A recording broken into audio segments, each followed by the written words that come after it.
Alhamdulillah wa kafa wa salamun ala ibadihi allazina istafa amma ba'd. A'udhu billahi minash shaitanir rajim. Bismillahir rahmanir rahim.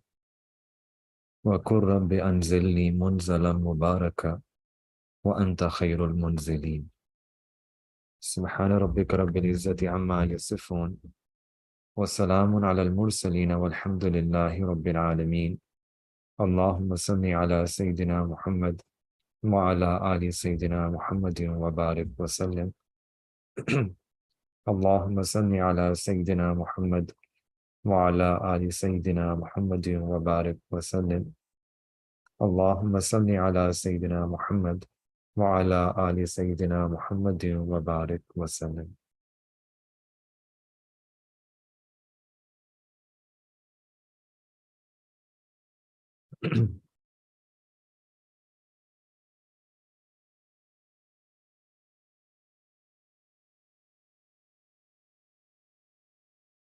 The next dua that Allah subhanahu wa ta'ala teaches us in the Quran comes in Surah Mu'minun.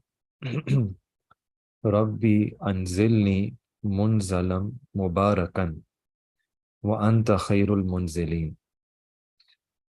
And this is also a dua which begins with kul. And I mentioned before that whenever we have a dua that begins with kul, Allah subhanahu wa ta'ala himself is teaching us that make dua to me using the following words. And when Allah ta'ala himself is teaching us to make a particular dua, then it's impossible that Allah subhanahu wa ta'ala would not accept that dua. It's beyond the mercy of Allah subhanahu wa ta'ala. It's distant from the mercy of Allah that Allah subhanahu wa ta'ala would first teach us that make dua to me using these words and not accept that dua. So this is a dua which if we make, and Allah subhanahu wa ta'ala will surely accept it. This is also an ayat of the Quran, and this was the dua that Allah subhanahu wa ta'ala instructed Sayyidina Nuh alayhi salam to make. Most of us, we know that story of Sayyidina Nuh alayhi salam, that he was engaged in dawah for about 950 years, inviting people to Allah subhanahu wa ta'ala, to believe in Allah ta'ala. And yet there were only a few people who had accepted Iman, had become believers. And the majority, the remaining, were all engaged in idol worshipping and shirk and other kinds of associating partners with Allah subhanahu wa ta'ala. They would deny the message of Sayyidina Nuh alayhi salam. They would reject that message. And Sayyidina Nuh alayhi salam then told them, conveyed to them, that Allah subhanahu wa ta'ala has said to me that this punishment will be coming upon them. This azab, this big calamity is about to come upon them, which was the coming of the flood. But before the coming of the flood, Allah subhanahu wa ta'ala told Sayyidina Nuh alayhi salam that you should build a ship. And before this ayat, there is a description of that Allah subhanahu wa ta'ala commanded Sayyidina Nuh alayhi salam that build a ship, and that whatever animals are there, put one pair of each animal on that ship. They should be with you on that ship. And similarly, those who are the believers, those who have brought Iman, they should also come up aboard that ship. And within animals, one pair of each animal, so that the generations of animal could continue with that one pair.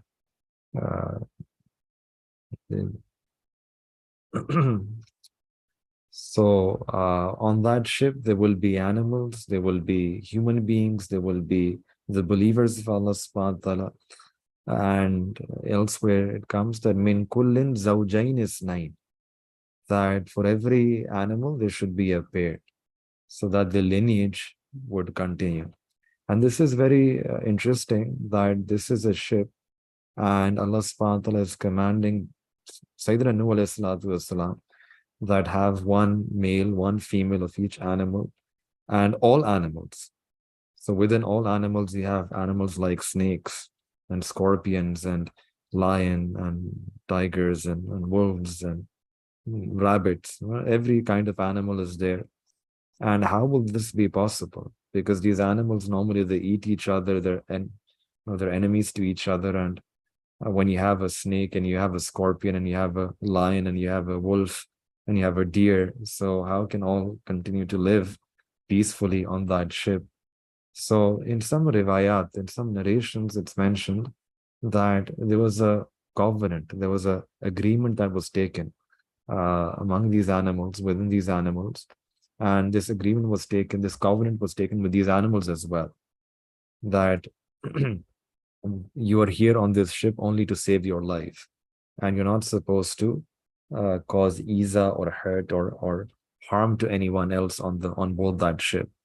But rather you're supposed to, the condition of being on this ship is that you will just stay here and not hurt anyone. And this is the principle for boarding this ship. So Wallahu Alam, there's a riwayat which is mentioned about this.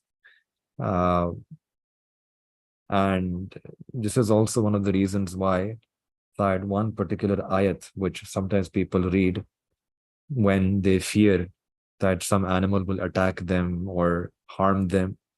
So in order to save themselves from that potential attack of an animal that they fear, so they recite this ayat, which is mentioned in the Quran, that Salamun ala Nuhin fil alameen. Salamun ala Nuhin fil alameen. This is the ayat that salam, that Allah subhanahu wa ta'ala sends salam, peace upon Sayyidina Nuh alayhi salam, fil alameen, in this alam. So when a person recites this, then if there is an animal which is poisonous or venomous, then Allah subhanahu wa ta'ala can guide that animal to that covenant that that animal or its ancestors took with Allah subhanahu wa ta'ala, that remember that time that when you were with Sayyidina Nuh alayhi salatu wasalam and you took this covenant that you will not cause any hurt or harm to human race. So anyway, this is an ayat that some people use to save themselves from potential threat or dangers from animal. Salamun ala Nuhin fil alameen. So Allah subhanahu wa ta'ala commanded Sayyidina Nuh alayhi salam to build the ship and to gather all the animals, appear from each animal. And then Wakur Rabbi, and after that, Allah subhanahu wa ta'ala taught Sayyidina Nuh alayhi salam to make this dua, that Rabbi anzilni munzalan mubarakan wa anta khairul munzilin, which means that, oh my Rabb, oh my Lord, let me land at a place which is full of barakah. Let me land at a landing place which is mubarak, which is a blessed place, a place of barakah. Wa anta khairul munzilin, and you are the best to land us. You are the best to accommodate us. This is the literal meaning of this dua. Now, if we reflect, first thing to understand here is that there are two duas of Sayyidina Nuh alayhi salam which are mentioned in the Quran.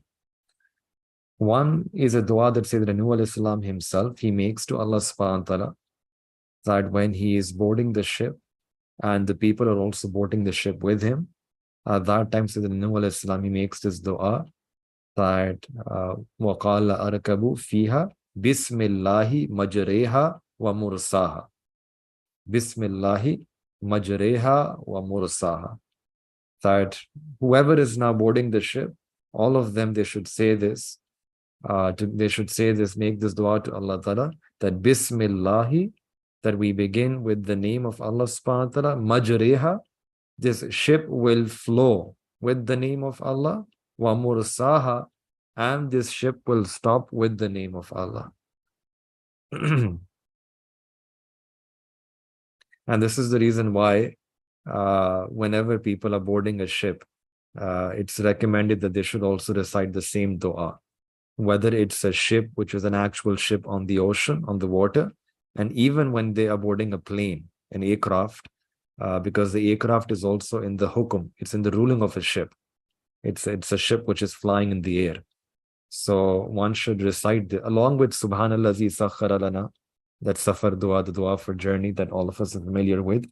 Along with that, in particular, when we are boarding a plane or an actual ship on sea, then we should also recite this dua, which is Bismillahi majreha wa mursaha inna rabbi laghafurur rahim. So this is one dua that Sayyidina Nuh alayhi salatu wasalam, he himself made. And then there is the second dua which Allah subhanahu wa ta'ala himself taught Sayyidina Nuh alayhi salam to make. And that is this dua, that Rabbi anzilni munzalam mubarakam wa anta khairul munzilin. That make dua to me, that, oh Allah, enable me to land at a place which is full of barakah. So there are a few things to understand in this dua. The first thing is that may Allah, oh Allah, enable us to land at a place which has barakah. This word mubarakah. Mubarakah means a place of barakah, a place of blessings, a place which is blessed. And it's now what exactly is barakah? It's difficult to capture the meaning in English. Normally we use this word barakah, that whenever you're happy, you say Mubarak, right? You have Eid Mubarak, Nikah Mubarak. Someone is successful, they succeed in their exam, we say Mubarak. Someone makes a house, we say Mubarak. Someone buys a car, you say Mubarak, right? Every place we are using the same dua, that Mubarak to you, Mubarak to you. What does this word mean? In one sense, it means that may Allah put barakah in that work, may Allah put barakah in that house, in that car, in that nikah, in that union. So what exactly is barakah? In order to understand barakah, we need to understand another word, which is kasrat. These are two words in Arabic language, kasra and barakah. Kasra or kasrat means abundance. And this is something which is quantitative. Kasrat is quantity, is counting. You have an abundance in terms of money, in terms of wealth, in terms of children, in terms of age. You have more count. Kasrat is more count of something. And on the other hand, barakah is that you have something, but you have it with the blessing of Allah. You have it, you have something, and that something becomes sufficient for the need of that individual. It removes the troubles from a person's life. It brings contentment in your heart. It brings respect to you in the society. And a lot of times people think today that the solution to our problem, it lies in kasrat. It lies in more. More wealth will fix our situation. More children will fix our problem. Long age will fix our problem. And that's actually a mistake that we make. For example, someone is earning, let's say, 40,000, and he thinks my need is 50,000. And he's now thinking that if only I can make 10,000 more, then all my solution, I'll be able to solve all my problems. And then he starts making 50,000. And Allah Ta'ala increases his needs to 60,000. Then he starts making 60,000 and his needs increase to 70,000. Sometimes a person is a factory owner. They own millions, but they also owe other people millions in debt. So apparently extremely wealthy. He's a millionaire, even a billionaire. But he has millions of debt, owe other people, and hence he is extremely worried in his heart.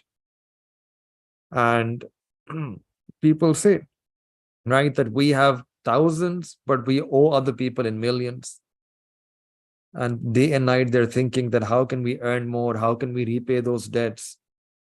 So they're thinking about kasrat. On the other hand, there is another group of people who they get whatever they get, which is they earn in a lawful way, kasbe halal, they make use of worldly causes. They earn that which is most lawful, which is most tayyib, which is most pure. They make effort. But at the end of the day, their eyes is not on kasrat. Their eyes is not on the number, it's not on the count.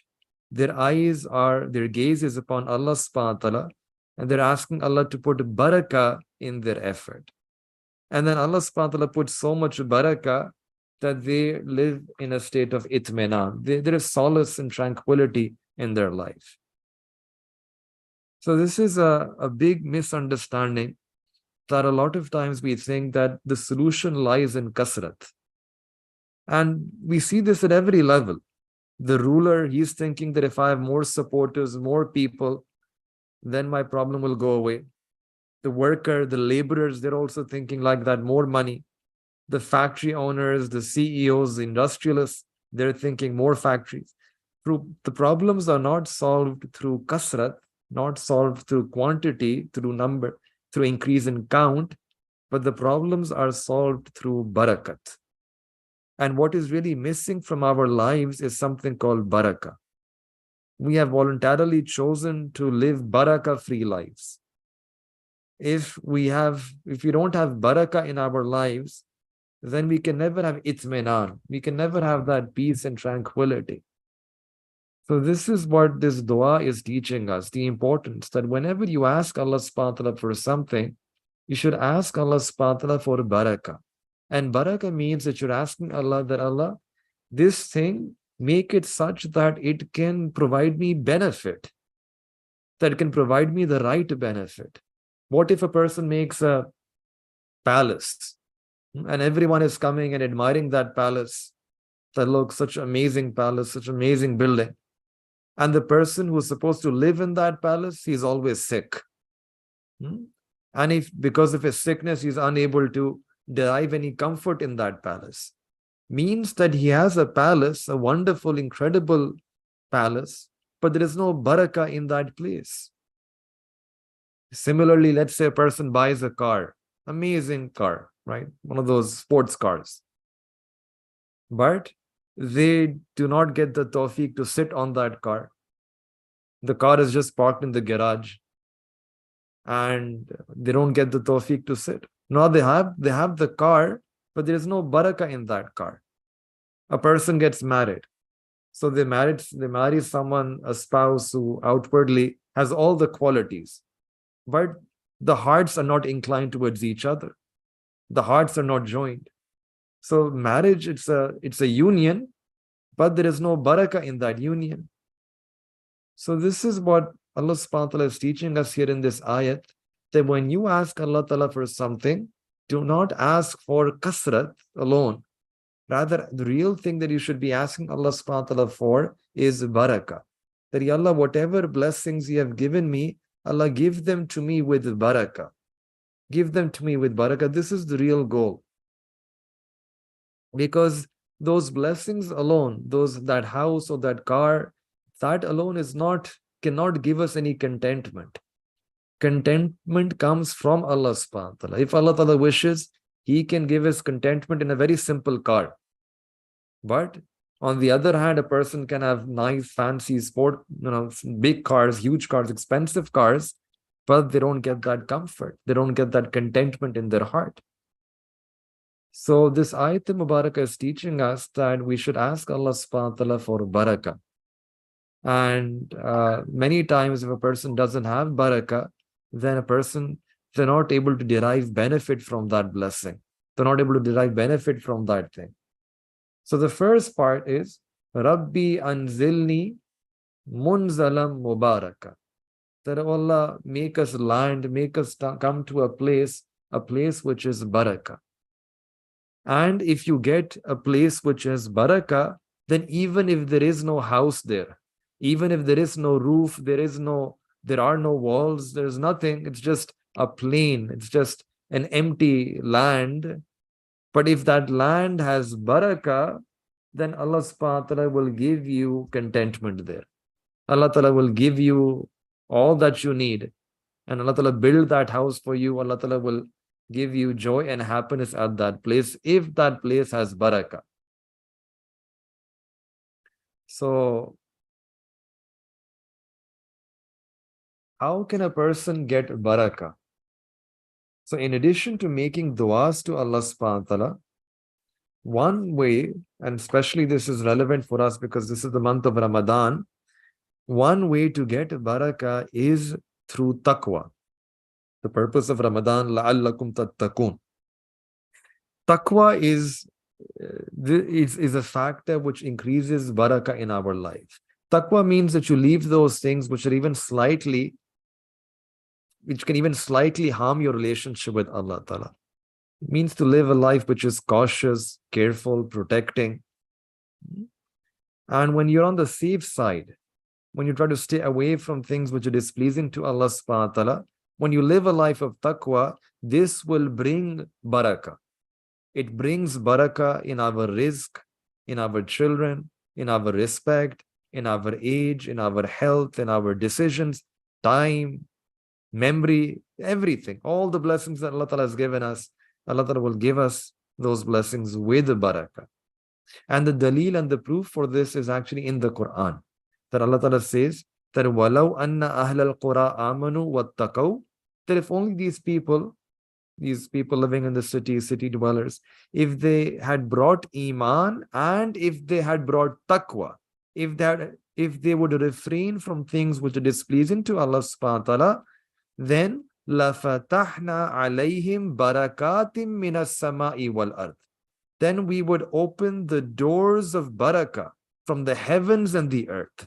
This is a Quranic promise that Allah Ta'ala is making to us, that whoever brings to Allah Ta'ala a life of taqwa, then Allah subhanahu wa ta'ala will open the doors of barakah from the heavens. Allah will give them from the top, meaning from avenues which are unseen, from avenues where they don't even expect. Allah will bless them from there, wal ard, and from the ground as well, things which they see, which they're able to plan for. Allah will give them in unplanned ways and in planned ways as well. They will get barakah from Allah subhanahu wa ta'ala.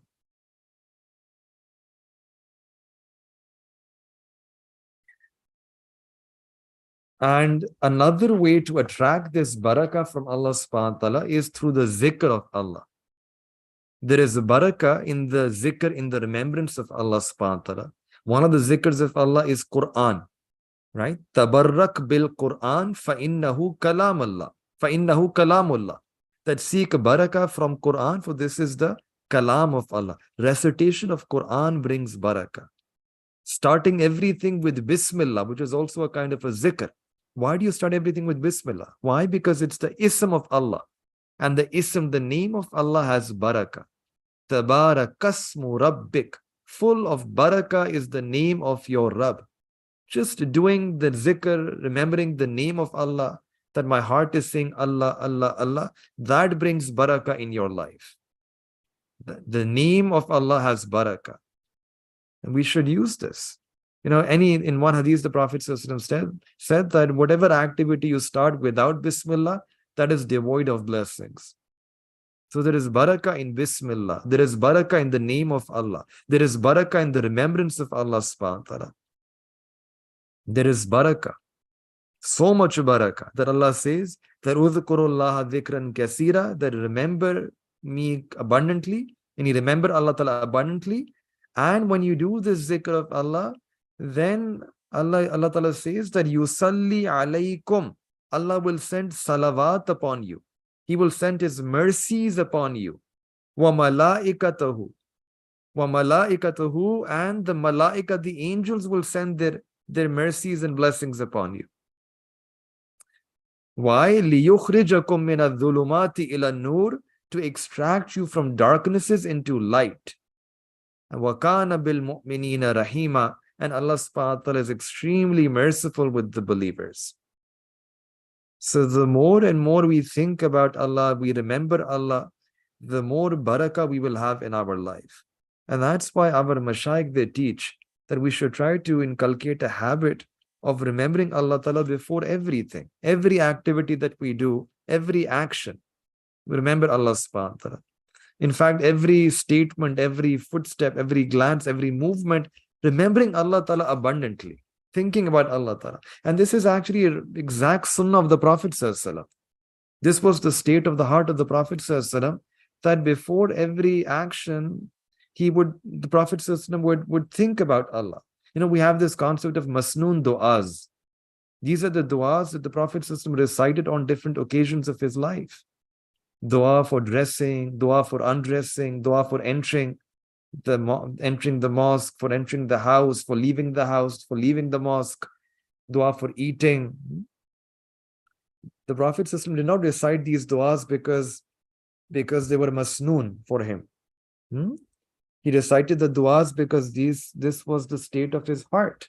The heart was in a state of zikr all the time. So we have to work this process backwards. We bring these duas on our tongue, and intention is that somehow this zikr can come back into our heart. So Rabbi anzilni munzalam mubaraka.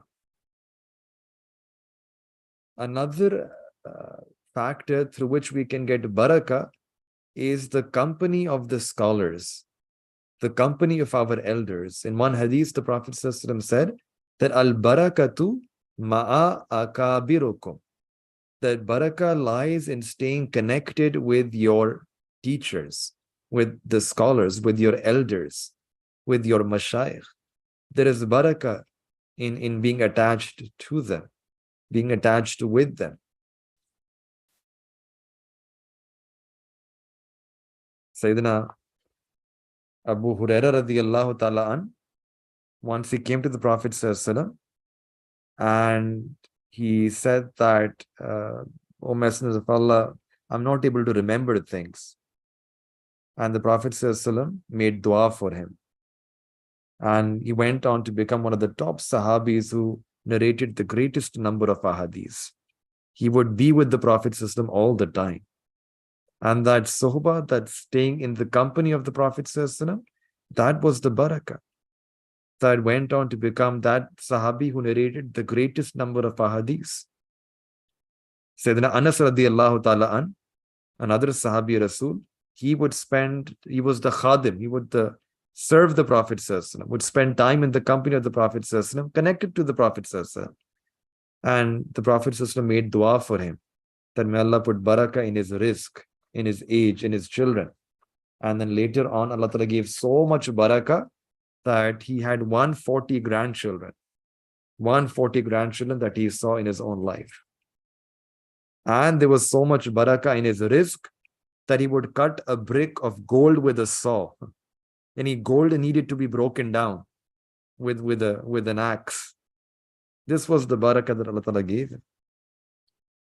So this is the first dua, the first lesson that we extract from this dua, that whenever we ask Allah subhanahu wa ta'ala for something, we should ask Allah subhanahu wa ta'ala for barakah in that.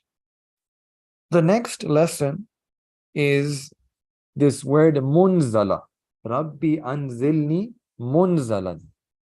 Now what's the meaning of munzalan? Munzalan means that Allah, let me land at a landing place. Meaning that a place where a person is brought. And there is another word which is called manzil. Manzil means a place where a person himself goes. So think about this. There are two. One is that a person himself, they go somewhere. A person himself makes an intention that I'm going to go to the park. So that's their intention. It's their irada. They're planning it out, and then they go to the park. That will be called manzil. That a person himself decided where they want to go, and then they went to the park. The other is this word which comes here, which is munzal, with a fatha on the zal. Munzal means that, oh Allah, you choose for me the place where I should land. That I'm not going to plan it myself. Like the park example, I'm going to leave it to you.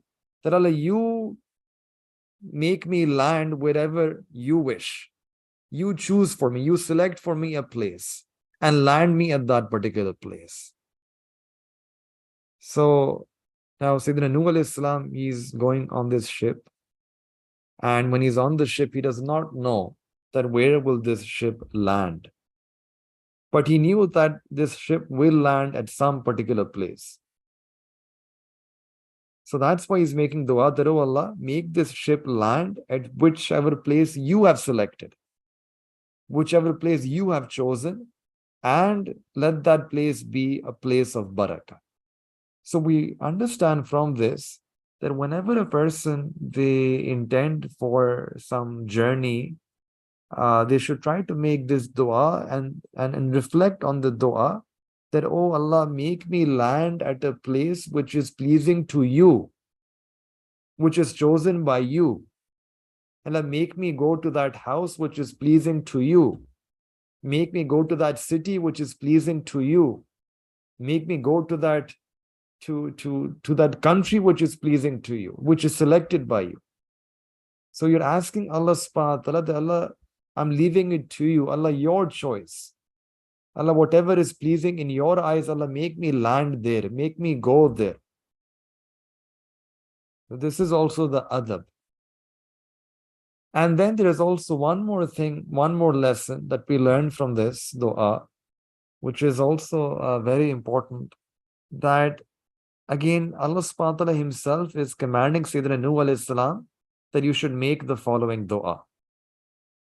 And when initially Allah subhanahu wa ta'ala decided that this storm will come and most of this creation will be destroyed, and Allah ta'ala will save Sayyidina Nuh alayhi salam along with the believers, and Allah ta'ala already decided that when the storm will subside, then this is a place where we'll make them land. This is already there in the ilm of Allah subhanahu wa ta'ala. Allah ta'ala already knows the exact landing place, the place they will be made to land. This is already there, known in taqdeer. And Sayyidina Nuh alayhi salatu wasalam, he also knows that there will be a landing place. He also knows that Allah subhanahu wa ta'ala has asked me, commanded me to make this ship, to take all these animals and people, and then Allah ta'ala will make this ship land somewhere. So outwardly, this is something which is already known, right? This is, one can say with a surety, with certainty, that Allah subhanahu wa ta'ala will make this ship land at a place which will eventually be a means of salvation for Sayyidina Nuh alayhi salam and all of those people and animals who are on board that ship. This is already known. This is known in fact with certainty, that Allah ta'ala will save them, and Allah ta'ala will save them by making the ship land at a particular place which will be better for all of them, which will be blessed for all of them. So even though Sayyidina Nuh alayhi salam, he knows this with certainty. He knows this with certainty, but despite knowing this, despite knowing that this is something which has been written down in taqdeer as well, still he is making this dua. Still Allah ta'ala is teaching Sayyidina Nuh alayhi salam, still make this dua to me. that Rabbi anzilni munzalan mubarakan wa anta khairul munzili. In other words, Allah Ta'ala is teaching us here that yes, that even though this is our decision, and our decision has already been decided, and we will make you land at a place, that place has also been decided, and you also have certainty about that place, that the place where you will be landing, that place will give you salvation, will be a source of najat for you. But despite knowing all of this, still ask me. Still ask me. Continue asking from me. We will give it to you. We will give it to you, but your task is to ask. We will give to you for sure. We'll give to you with certainty. It's known to you, and we also know that we'll give it to you. But your responsibility, your job is that you still ask me. So this is teaching us an incredible lesson, that if there is something which you're sure, absolutely sure that I will get this thing, there's something that you're absolutely sure about, that this I'll definitely get. But still, despite knowing that with certainty, still abdiyat, bandagi, ubudiyat means that we should still turn to Allah Ta'ala and ask Allah Ta'ala that, Ya Allah, grant that thing to me. This is called ruju ilallah, turning to Allah subhanahu wa ta'ala. That no matter how much certainty you have about something, that you will be able to get something, still one should ask Allah. Make dua, ask Allah, ask Allah. Normally, we think that we should ask Allah subhanahu wa ta'ala, we should trust Allah or rely upon Allah in those things about which there is some unsurety, about there is some 50-50, some doubt, something which we're not sure about, that whether we'll be able to get it or not. And we turn to Allah Ta'ala and we ask Allah Ta'ala for it. But rather, the true reliance upon Allah subhanahu wa ta'ala is that even in those things for which you are sure about, that this, so definitely I'm able to get. Even in those things, one should turn to Allah Ta'ala and ask Allah subhanahu wa ta'ala for that. That is true reliance upon Allah. That where you can apparently see something happening with your eyes, still you turn to Allah and you ask Allah subhanahu wa ta'ala for it. You can see someone is bringing you food. Someone has this tray and the food on that tray and they're bringing it to you.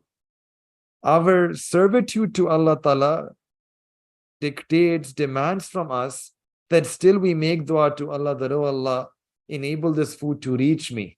And Allah, give this food to me and make me eat this food. This is when you can see that food, that someone is bringing that food for you.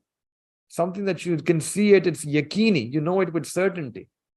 But still, instead of focusing and looking at the asbab, at the worldly causes around you, don't look at that food. Don't look at the person bringing the tray. Look at Allah subhanahu wa ta'ala. Turn your gaze towards Allah. Do ruju ilallah. Turn towards Allah. Ask Allah that Allah, you feed me. Allah, you feed me. Allah, you grant me food. So from this ayat, what we learn is that those things for which you have surety, you are certain about things in your life, those also are the things which we should ask Allah subhanahu wa ta'ala for. We see this in Surah Baqarah, that towards the end, Allah Ta'ala says that La yukallifullahu nafsan illa wus'aha, that Allah subhanahu wa ta'ala does not burden a person beyond their ability. Allah does not burden a person beyond their ability. Allah does not put any burden upon you, doesn't put any command upon you which you're unable to bear. But Allah Ta'ala first announces this, and then after that, what is the dua that Allah Ta'ala is teaching us? The dua that we should make? That Rabbana wala tahmil alayna isran kama hamaltahu ala alladhina min qablina. That, oh Allah, do not burden me with a burden which I'm not able to carry. First, the announcement has already come. You already have the announcement where Allah Ta'ala is saying that we will not burden you beyond any ability, beyond what you're not able to bear. We won't put any hukum upon you like that. And yet, after that, the dua that Allah Ta'ala is teaching, that those people who are praiseworthy in the sight of Allah Ta'ala, this is their dua, that they make the following dua. The Rabbana wala tuhammilna ma la taqata lana bi. That, oh Allah, do not put upon us a burden which we are unable to carry, for which we don't have the strength to bear. So Elan, the announcement is already done, but still teaching us that make this dua. Your task is to make dua.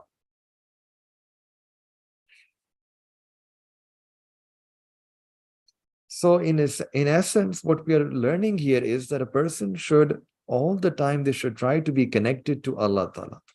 Even if there are things which are happening around you for sure, things for which you are absolutely certain about in your life, still your gaze should not be on those things. Your gaze should not be on, for example, I'll give you a very simple example. We people work at office. I teach at university. And we get a paycheck, a salary slip at the end of the month.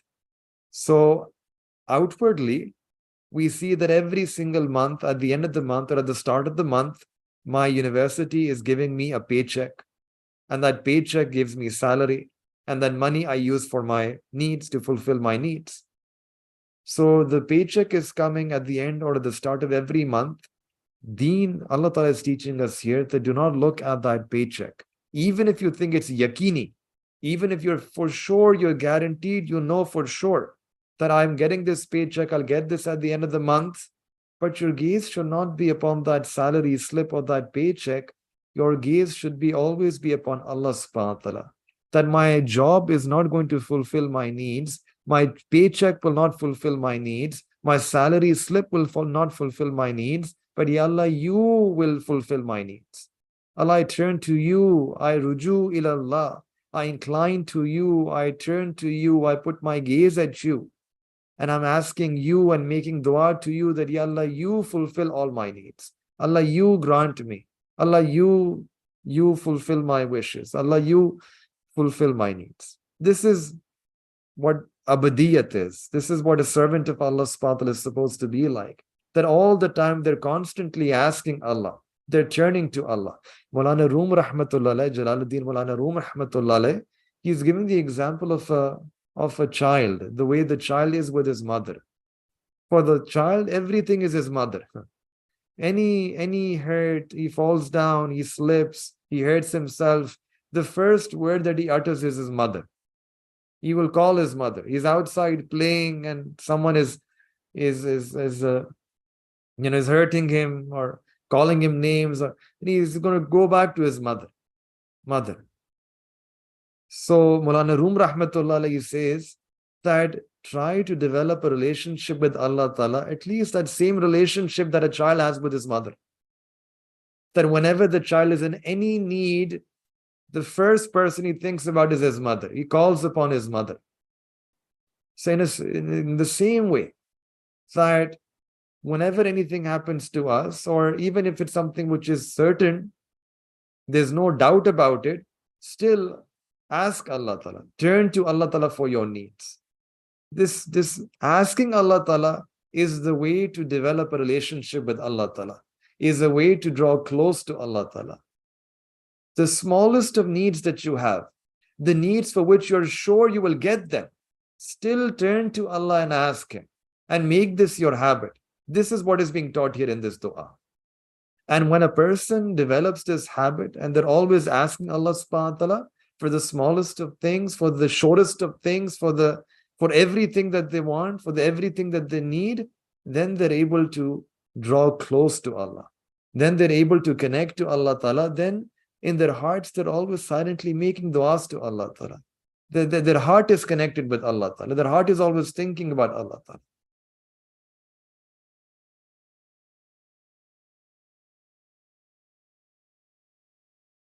Now, and this will again strengthen our relationship with Allah. Now, a lot of times people ask this question that I'm asking, but I'm not getting. I'm asking for X, but I'm not getting that X. But we should think that the fact that I'm asking Allah subhanahu wa ta'ala, irrespective of whether I get it or not, getting that X or not, that is based upon the wisdom of Allah subhanahu wa ta'ala. If it is according to the wisdom of Allah, if it is something which is beneficial for us, then Allah Ta'ala will give it to us. And if it's not beneficial for us, then Allah subhanahu wa ta'ala may give something better to us. But the fact that you are making dua to Allah, that itself is a tremendous success. That itself is a tremendous blessing, that you're getting this tawfiq to make dua to Allah, irrespective of whether you get what you're getting, you get what you're asking or not. The fact that you're making dua itself, that is one of the greatest blessings.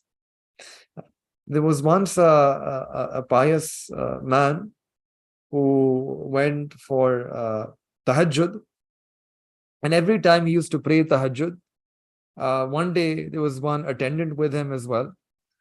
He was old, so he needed some help with wudu. And there came a voice from the unseen which said that neither your wuzu is accepted, nor your salah is accepted, nor your ibadat is accepted. So that person said that bring me water so that I can make wudu. And that attendant is surprised that, didn't you hear this voice which is saying that your wudu is not accepted, your salah, your ibadah? He said, no, just bring me that water. I want to make wudu. And this continued for one night, 2 nights, 3, several nights this continued. So one day, then he asked, the attendant, he asked that, why are you continuing with this when you're hearing this voice? And he said that, tell me, that is there any other door that I can go to? I only have this door of Allah subhanahu wa ta'ala. Whether Allah accepts this dua or not, my task is just to ask. My task is just to keep on knocking at the door. This knocking at the door, and just to complete that story, then the voice came and said, we have accepted all of your wudu. We have accepted all of your salah. We have accepted all of your ibadah. That even though it was not befitting the shan of Allah subhanahu wa ta'ala, but because the person realized that I only have Allah subhanahu wa ta'ala, there's no other place to go to than this door of Allah, Allah ta'ala accepted all of those ibadat. So this ability, this tawfiq, that we can come at the doorstep of Allah ta'ala and make our application, put this request before Allah, this itself is one of the greatest blessings. Because what exactly is a dua? Dua is an application that you're putting here at the zameen, at the farsh, at the face of this earth. And that those words, that the request goes up all the way to the arsh of Allah subhanahu wa ta'ala. Because when you are making dua, when a person is making dua, your words, your breath, your heart, your needs, your supplications, they're going all the way up, up, up from the face of this earth, going all the way up to the arsh of Allah subhanahu wa ta'ala. Is that an ordinary thing? That a person, they can go all the way up to the arsh of Allah? That your duas are going all the way up? You get the qurb, you get that type of nearness with Allah? You get that type of closeness with Allah? That you can go all the way up there in the arsh, towards the arsh? That's the dua, that's what dua is. Irrespective of whether that dua, what you're asking for, you get it or not. You will get it if it's in your benefit. But irrespective of that, just making dua is an incredible blessing, because you can go all the way up into nearness with Allah Ta'ala. When a person, they do sajda, right? They're lowering themselves, humbling themselves, but that very moment, they are the closest to Allah subhanahu wa ta'ala. So this is not a small thing. In fact, the fact that you can do sajda, you have succeeded. This is success, that you were able to do sajda before Allah. The fact that you were able to make dua, that is success. That itself is success. That you were able to connect to Allah subhanahu wa ta'ala. When you were able to join your relationship with Allah, and you presented your application to Allah, and Allah subhanahu wa ta'ala heard your application, and you know that your application now has reached Allah subhanahu wa ta'ala, then what more do you want? Isn't that success? That is the greatest success. That you know that I've now presented my mamla, presented my request to Allah ta'ala. Allah ta'ala has listened to my request, and you know that my request has been received by Allah subhanahu wa ta'ala. Just the fact that your requests have been received by Allah ta'ala, that is success for us. This is what Allah ta'ala says in Quran. That ud'uni astajib lakum. That call upon me and I will accept your dua. Accept your dua means that if it's beneficial for you, I'll give that dua, I will give what you're asking for, I'll give that to you. Maybe I'll give you something better than what you're asking for. But if nothing else, right? This tawfiq of dua, right, that you're getting. This dua, I will accept. This dua as a means to draw close to me, that I will grant to you.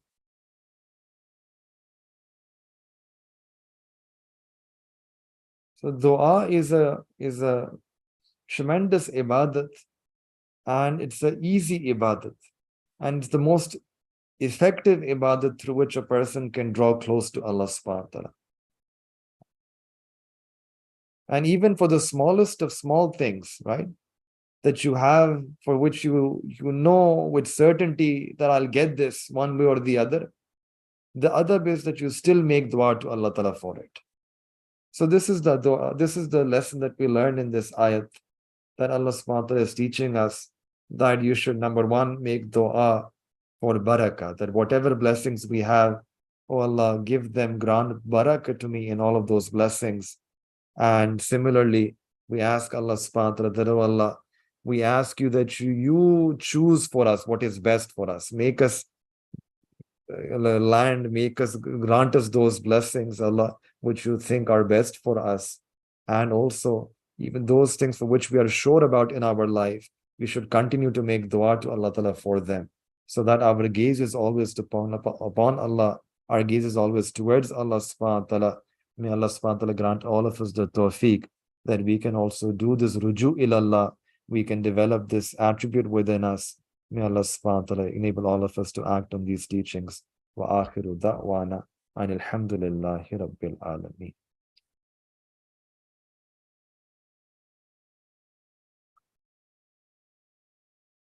سبحانك اللهم وبحمدك أشهد أن لا إله إلا أنت أستغفرك وأتوب إليك. ربنا تقبل منا إنك أنت السميع العليم وتب علينا إنك أنت التواب الرحيم. وصلى الله تعالى على حبيبه خير خلقه محمد وعلى آله وصحبه أجمعين برحمتك يا أرحم الراحمين.